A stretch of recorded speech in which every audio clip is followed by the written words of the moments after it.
Uh, Good morning, dear friends and colleagues in Germany, and good afternoon, dear colleagues and friends in China. So my name is Wang Jianbao. Yeah, I'm very glad to host this event. This is a spiritual humanism online seminar, and this is 11th event. It's a series academic events since 2020. We try to work together to study spiritual humanism versus secular humanism to find out the some potential overlap at the restless horizon between among the axial age civilizations and other indigenous civilizations as well, to seek harmony of our human being life. So this is the Institute for the Advanced Humanistic Studies at Peking University, as well as World ESIC Institute, Beijing, WEIB. It was established in 2012 at the Peking University. I'm also a research fellow from Hong Kong Graduate School of Business, CKGSB. So today it's my big honor to invite Professor Karl-Heinz Pohl to chair this seminar and to give us a wonderful speech. His speech title is Basics of Chinese Aesthetics, its philosophical and cross-cultural frame of reference. Professor Karl-Heinz Pohl is from Trier University, Universität Trier. Trier city is the home city of Karl Marx. So we are also very happy for this. He was born in 1945 in St. Louis, Germany, PhD in East Asian Studies from the University of Toronto, 1982. From 1987 to 1992, Professor of Chinese Literature and History of Ideas at Tübingen University, Germany. From 1992 to 2010, Professor Pohl is Chair of Chinese Studies and Dean of Humanities at Trier University, Germany. The fields of research of Professor Karl-Heinz Pohl is Chinese history of ideas, literature and literary theory, ethics and aesthetics of modern and pre-modern China, in intercultural communication and dialogue between China and the West. Professor Pohl is specialized in the research of Zheng Banqiao. He had a great book, Poet, Painter, and Calligraph in 1990, as well as aesthetics and literary theory in China from tradition to modernity, 2006. I don't want to take too much time of this introduction, since the speech will be very wonderful with rich content. So I will let Professor Karl-Heinz Pohl to share his great ideas with us. By the way, Professor Pohl is also the translator of The Path of Beauty by Professor Li Zehou, is the most famous book in 1980s for the complete one generation Chinese in that time. It's kind of enlightenment for that generation Chinese. That's a great translation. So Professor Pohl, is that your turn to deliver your speech to us? Yes. Welcome again. Thank you very much. Yeah, you can share your screen. All right, thank you. Thank you very much for this kind introduction. And I feel very honored to be invited by your institution to give this lecture. I know about the the place of your institution, for that women, all this effort, and so I feel truly honored. And speaking in at Beijing, 我应该用中文讲几句话。不过我的中文 First of all, I want to say a few words in Mandarin, but my Mandarin or Putonghua is not that good. You know that most of the sinologists has Chinese wives, but I do not have a Chinese wife. My wife is from Canada. And there are also advantages of having a Canadian wife because my English can be good. So now I will speak in English. Then, but maybe in the future, on other occasions, I can talk in English. Okay, let's just begin. So I will talk about the basics of Chinese aesthetics. I will discuss the philosophical background and some cross-cultural problems with it too. Here is the content of my speech. I will first of all talk about Chinese aesthetics as a philosophical discipline. I talk a little bit about aesthetic potential of Chinese language, yin-yang thought, Confucianism, Taoism, Buddhism, and then in the end about aesthetics in modern China with some concluding remarks. So first of all, let's talk about aesthetics as a philosophy or also as an epistemic discipline. As you all know, the sciences and humanities at universities, they're all set up by Western academics. They have become, though, systems with a universal, or one should say, a global significance. All over the globe, we are doing studies of sciences and humanities according to the setup of Western academics. But since this is so, since sciences and humanities are a European invention, we are inclined everywhere to define concepts and categories on the basis of a specific European tradition, according to European, by now also, of course, also to American preferences. But we have to stress that aesthetics, according to European criteria, never existed in China. It's a invention of the West.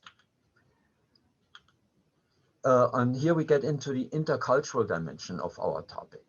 When we deal with phenomena of another culture, we have to be critical. We have to exercise self-reflection because things appear similar, but in fact they are different because there are different contexts, there are different backgrounds. So what we have to do in cross-cultural studies, we have to make the background visible. We have to make the context visible because we're dealing with culture. And I don't want to go into definitions of culture here now, but culture comprises, first of all, the language that we speak. It also comprises the cultural framework of myth and images that we use.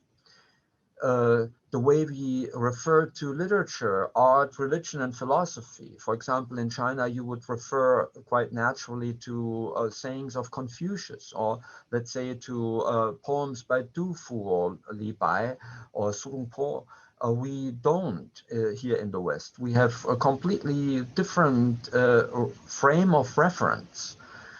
And this is what we also call the symbolic and aesthetic orientation. That's all part of culture. And this is very crucial to any cultural identity. So when we talk about traditional Chinese aesthetics, I just said before, it never existed aesthetics according to our Western kind of concept. Traditional Chinese aesthetics is, in a way, an invention of Western learning that reached China at the end of the 19th century. And it is, so to speak, a modern perspective on pre-modern Chinese art. when we look at it a little bit more closely, then we can see it as a specific Chinese way of inquiring into the nature of artistic or literary creativity. So traditional Chinese aesthetics, when we see it from this way, it deals with poetry, calligraphy, and painting. According to Li Ziho, this would be the narrow understanding of Chinese aesthetics. If we have a wider understanding of Chinese aesthetics, then we would also deal with architecture, pottery, bronze, music, martial arts, or gardens. But I will not deal with this wider understanding, but only deal with the narrow understanding of Chinese aesthetics. So when we talk about poetry, calligraphy, and painting, and also architecture, gardens, or whatever, it is impossible to find common traits to all of these disciplines. But poetry, calligraphy, and painting, as the most prominent scholarly arts, they do share some common traits. And for this reason, that will be the background of my talk. Important is also to look at the texts on aesthetics. How do they differ in the West from those in the East in China? In the European tradition, the texts on aesthetics are based on works by Plato and Aristotle. So we have rather systematic discussions on the concept of mostly beauty. In the modern period that started in the 18th century with a German fellow, his name is Baumgarten, was taken up by Kant and also by Schiller. These are scholars that you might know in China too by now. In China, on the other hand, the texts on aesthetics were not systematic discussions, and also not on the concept of beauty. You had unsystematic writings.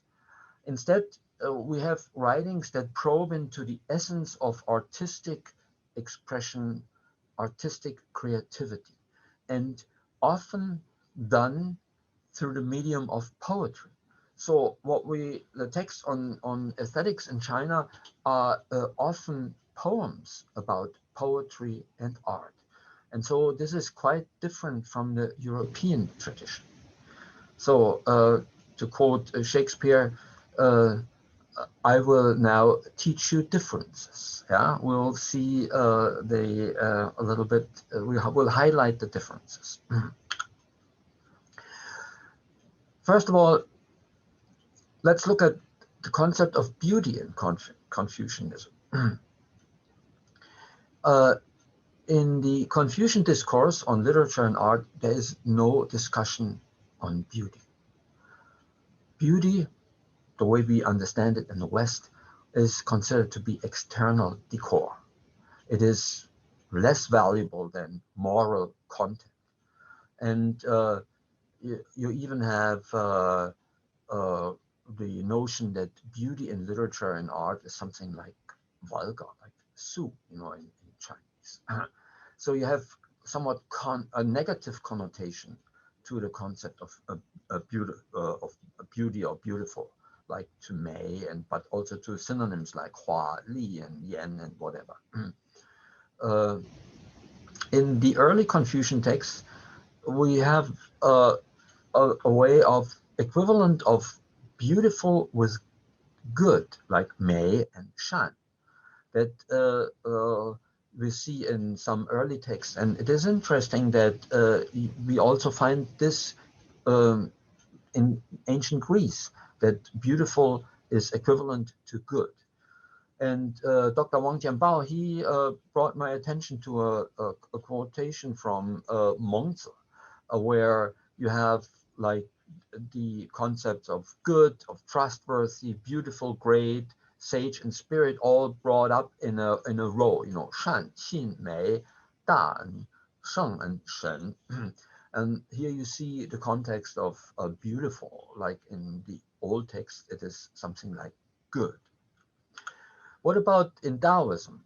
And here, let's quote the second chapter of the Tao Te Ching. 天下皆美之谓美，恶意。All in the world know the beauty of the beautiful, and in doing this, they have the idea of what ugliness is. Yeah? So beauty and ugliness are connected in relativity. Neither one of them is to be preferred. Now, I will only briefly touch upon the linguistic roots of Chinese aesthetics, but you know that the Chinese writing, from its origins, are pictographs and are ideographs. So we have pictorial aspects in Chinese writings. You have images in Chinese writing, and then you also have semantic openness in philosophical texts. That philosophical texts, even like monks or Lunyu and Confucian texts, they speak through images. This is what we don't have like that in the West. And you also have in the Chinese language, you have, because of linguistic features, you have a tendency to form parallel structures like 对称, you know. And here I quote a famous American Chinese scholar, Fang Zhetong. He said that parallelism is ingrained in Chinese thinking. So this is something that is so much internalized that you find it all over the place. And here only to give you an example of a 对联 by Zhang Banqiao, like Wang Jianbao, he mentioned I studied Zhang Banqiao. But you have one of the origins of this tendency to form parallel structures is our linguistic features, but the other origin is the yin-yang thought, yin-yang shuo or yin-yang sixiang. It is a mode of perception of the world, always to seek balance, to consider things in context, not in isolation. So put them always in binary oppositions, and to harmonize these binary oppositions. That's important. And this thought was, of course, influenced by the Book of Changes, by the I Ching or Zhou Yi, that you always see complementary relationships, that you see the unity of opposites according to the yin-yang patterns. When you have hard, you match it with soft, you know, gang and rou, raw. And mountains had to be matched with water. Fullness with emptiness, feeling with seeing, idea with setting, self and world, and so on. So always unite these binary opposites. Now, what about Confucianism and Chinese aesthetics? There are, according to my view, there are two major topics. First of all, it has also to do with the yin-yang thought. You have a tendency towards balance or harmony. And a second great topic is art and morality. What about the first, the tendency towards balance and harmony? Very, very important in Chinese thought is the way of the mean, 中庸之道. So this in literature, in art, this means that we seek harmony of form and content. Like in Chinese, like the 文质彬彬, 文 and 质, like form and content have to be matched. This is not only so in the performance of rites, but also in literature. And the second goal is to have cultivated expression, 文雅. So 文雅的表达. And so for this reason, we find aesthetic topics in Confucian texts on rites and music.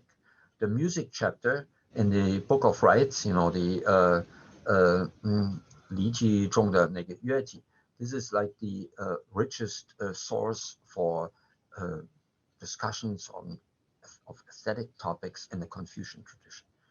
And so it is interesting that Li Zihou, he also calls China or the Chinese culture, the culture of rites and music. 中国就是礼乐者文化。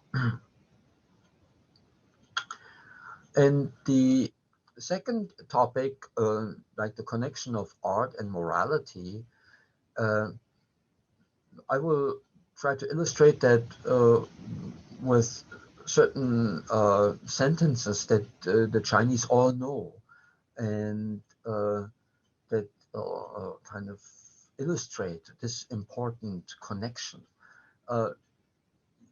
In the Chinese tradition, literature and art was always seen as a reflection of the character of the poet or of the artist.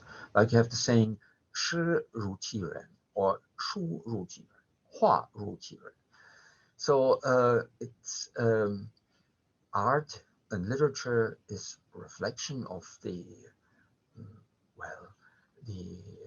moral makeup of the person who created this art. And this is also connected with the second topic, that literature and art is a reflection of the vital power of the artist or the poet, you know, 文以气为主. Then in the earliest writings on poetry in China, in the Book of Songs, you have the idea that poetry is a way of expressing moral intent, you know, 诗言志. So this shows also the connection of art and morality. And last but not least, particularly from the Song dynasty on, like with the Song Ming Neo-Confucian thinkers like Zhu Xi and such, the Cheng Yi, Cheng Hao, you have the idea that literature had to express the moral way, you know, 文以载道. So these notions all became very, very influential in the course of Chinese history. But to my view, like the connection between Taoism and Chinese aesthetics is a lot more important, a lot more fruitful in a way. Of course, the connection between Confucianism and aesthetics is important as well, but the Chinese themselves have kind of dwelt more on this on those Taoist issues.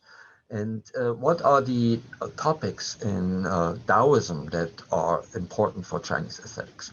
First of all, there is a certain language skepticism that led to a poetic expression through images and allegory. A second topic is that great art was kind of artless art. Third topic is that circles around the essence of artistic creativity. And a fourth topic is the notion of kung fu, the notion of practice and perfection. And I will deal with these four issues now in the next few slides. So first of all, the issue of language skepticism. You all know the beginning of the Tao Te Ching, you know, 道可道，非常道. The way that can be talked about is not the permanent way. So it is also matched by saying in the Book of Changes and the I Ching that language cannot exhaust idea. 言不尽意. And the sages, they set up images in order to exhaust idea. And what are the consequences out of this language skepticism? The consequences is that it's better to speak in images and parables. Such as Zhuangzi. Zhuangzi said, of my sentences, 9 in 10 are metaphorical. You know, 语言诗酒. And also not only speaking in images and parables, but also speaking in paradoxes. So when you speak in paradoxes, then truth is in a way the same as non-truth. method as non-method. So you don't get clear-cut ideas, but you get these paradoxes.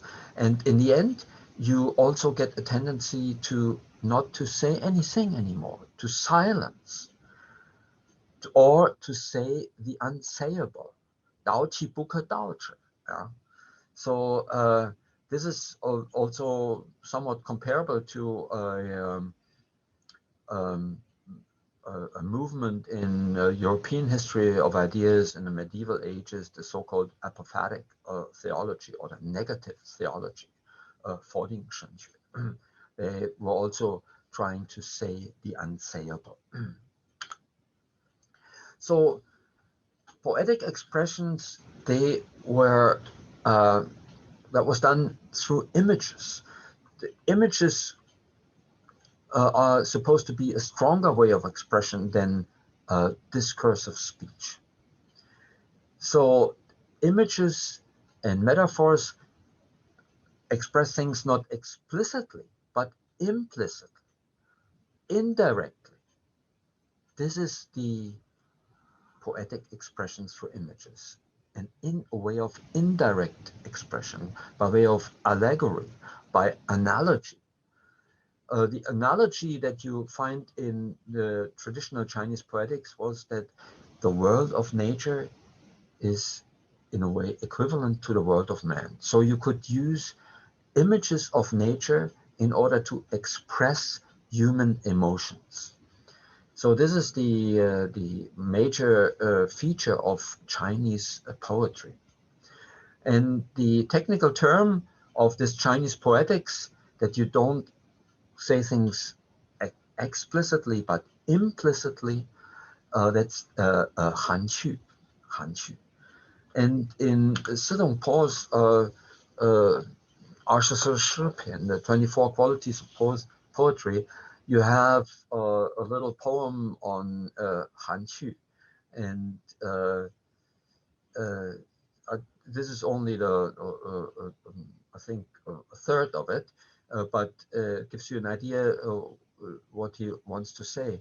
In the English translation, it says, without writing a single word, get all the spirit and charm.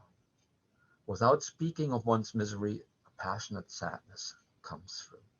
不着一字，今得风雨. So in Second Tu, he deals some more with the topic of implicitness in poetry. Important, according to his poetics, is the meaning beyond words. 言外之意. This is what I call suggestiveness, was an English term, 暗示性, it's another way of indirect expressions. So Sekong Tu, he uses some phrases to illustrate this suggestiveness, this meaning beyond words. He has the phrase images beyond images, 相外之相. He has the phrase scenes beyond scenes, 境外之境. But this not only affects poetry, but also painting. In painting, you have the notion of writing of ideas. So you don't want to depict reality as in the Western tradition. You want to write the ideas behind it. It's already similar to the modern Western abstract painting. And just in the same way as Sekong Tu, you have in the 18th century, Chinese scholar's name was Huang Yue. He wrote 24 qualities of paintings, 24画篇, just like Sekong Tu 24诗篇. And there you have the saying, the marvelous quality is beyond the painted image. 妙在画外. So just like with Sekong Tu, like 言外之意, or 向外之相, and such on, you have here 妙在画外. So a certain beyondness. This is what I call suggestiveness. Second topic is artless art. So we had before the beginning of the Tao Te Ching, like Dao Ke Dao, Bu Chang Dao. So the way the Tao is unspeakable. What we can get is only approximations to the Tao. We can only have ideas about it that approximate it. And one approximation is that the Tao is by itself so, it's Ziran. Another way of approximate the Tao is that the Tao works by not doing by not doing, not steering the course of things. So when we apply these two notions to the concept of art, then we get the idea that unintentional or natural art is of higher value than intentional or artificial art, so to speak. So the Chinese of old stressed something that was like sketchiness, an ability that is beyond technical skills, that is in a way artless, that is spontaneous. And let me illustrate that here was a painting by Bada Chandra. And here you get this sketchiness. And I also show you painting by Picasso. He at one stage in his creative history, he also liked to sketch things like this, like here was the bullfight. And in the Zhuangzi, we have a wonderful passage that illustrates this artless art. This is like the idea about the bell stand carver.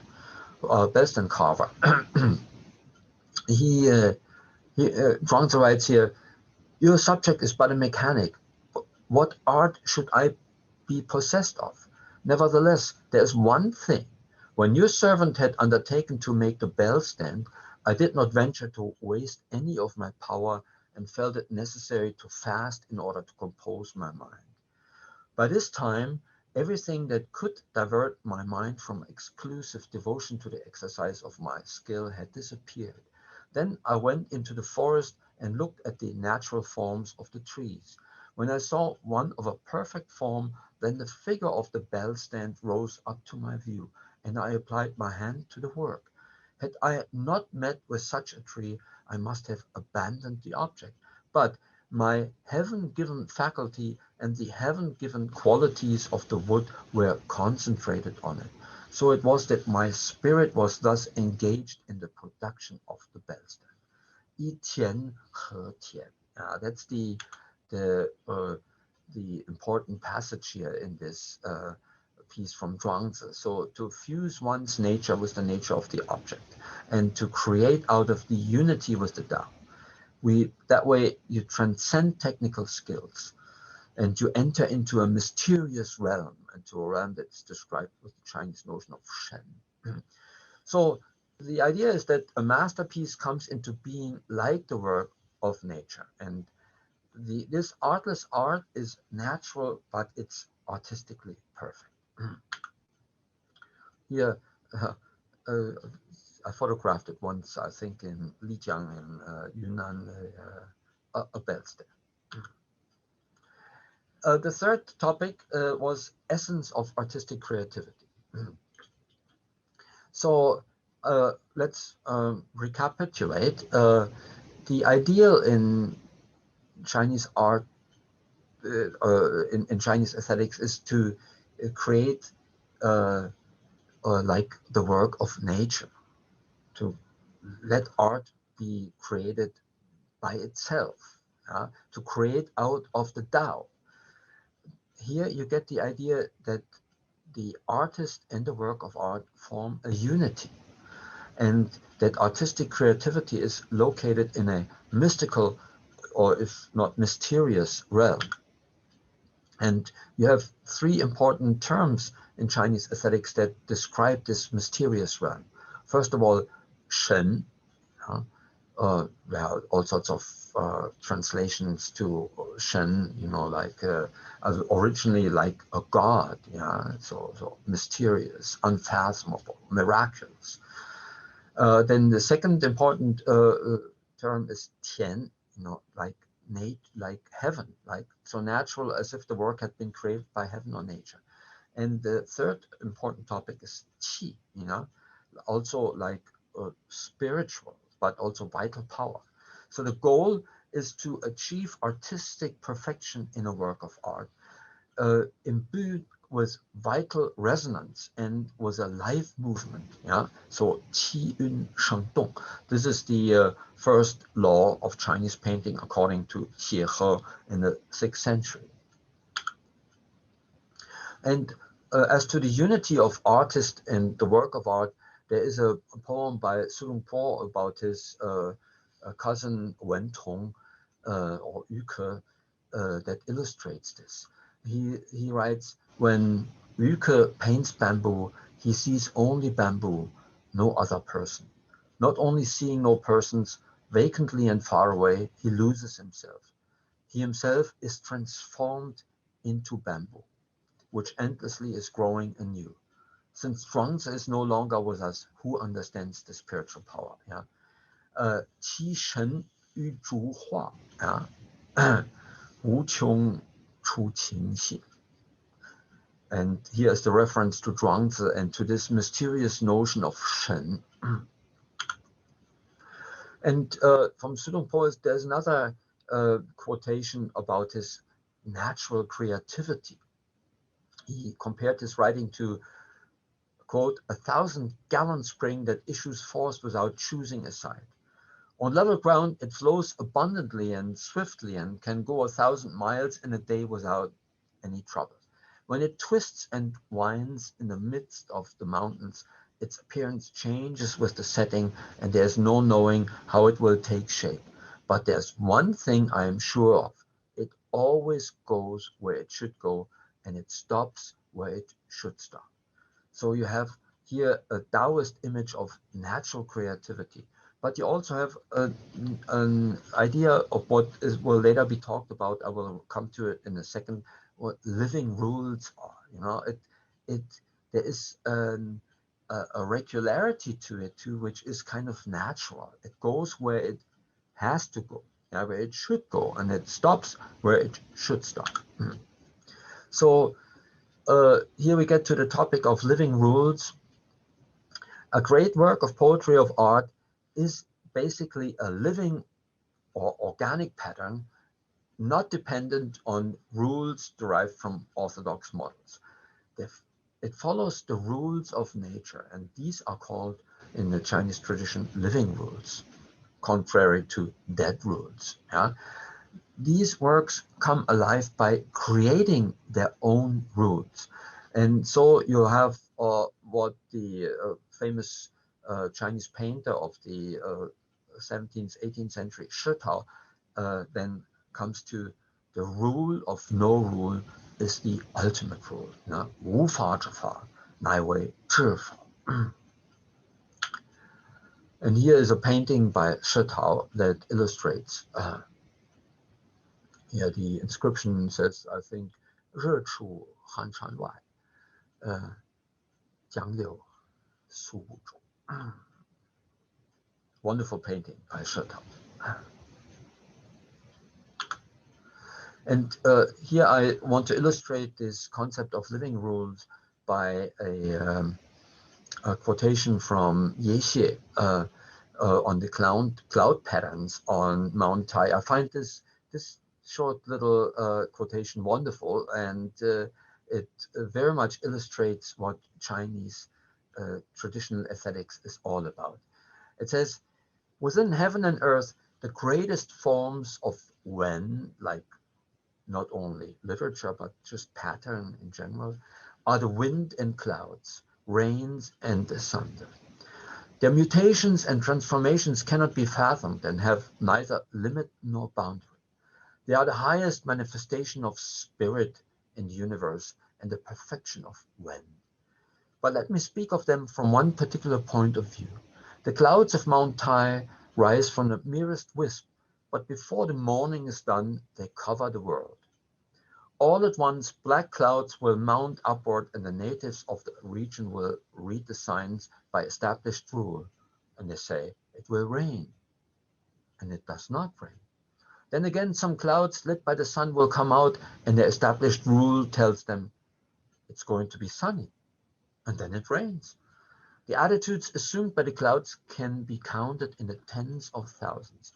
No two are the same. This is the natural pattern of heaven and earth. It is perfect work. 此天地自然之文，之共也。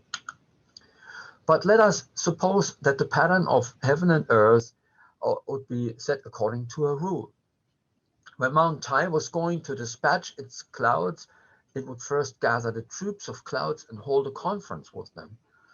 I am about to send 2 clouds out to make the great pattern of heaven and earth. Now, you over there, I want you to go first, and you follow him. I would like you to rise up, you next to him, you sink down. You should try shining in the light, and you might try making rippling motion. You back there, you should turn around as you go out and come back in. And I think it would be especially nice to have you sort of roll over in the sky. This one is to begin, this one is to close, and this one here is to follow up, the rear wagging its tail.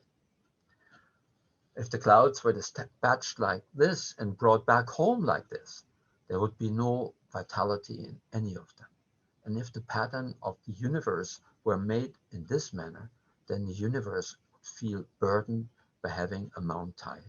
And Mount Tai would feel burdened by having clouds, and no clouds would ever be sent out.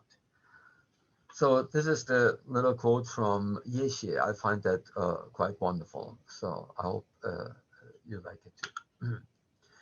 So we have the problem, though, that when we just spontaneously do art, what we call primitivism, that does not necessarily lead to great art. Su Po had already this insight, that you also need a certain training, you need skill, not just only natural creativity. Su Po has this saying, there's Tao and there's skill. If one has Tao and not skill, then although things have been formed in one's mind, they will not take shape through one's hand. 有道有义，有道而不义，自无所以行乎信，不行乎守。So you need an artistic creativity which kind of enters a realm that is characterized by transcendence of technical skill. Something which is also illustrated in the book of Zhuangzi by Kok Ding, Pao Ding. All the Chinese will probably know what I mean. So you have the goal to fuse naturalness and skill. You need both. You need nature and you need art in terms of technical skill. The question is, how do you get there? How do you get into this realm, where you can transcend technical skill? And here the notion of Gongfu comes in. Gongfu, practice and perfection. So you have to practice constantly. You have to also copy the great masters. That leads to mastery and perfection. That leads to natural creativity, as the book of Zhuangzi illustrates in so many anecdotes. So you have the proverb in Chinese, if your Gongfu is good enough, you can grind an iron bar into a needle. 只有功夫深，接触磨成针。So you have to practice, and then your art becomes natural. Then it becomes just like heaven, 天. And you have anecdotes that illustrates this Gongfu. For example, the Gongfu of Wang Xizhi, the greatest calligraphy of all times. All the Chinese know that he used up a whole pond of water to wash his ink, before he could reach perfection. So this is how much you need to practice. And then here you get the mortar in Shaoxing, and then you can create a work like the Lantingxu. Then it is just natural and perfect at the same time. So the result of Kung Fu is that you have an intuitive mastery of the artistic medium. You can handle it intuitively, and it is always right. It is like second nature.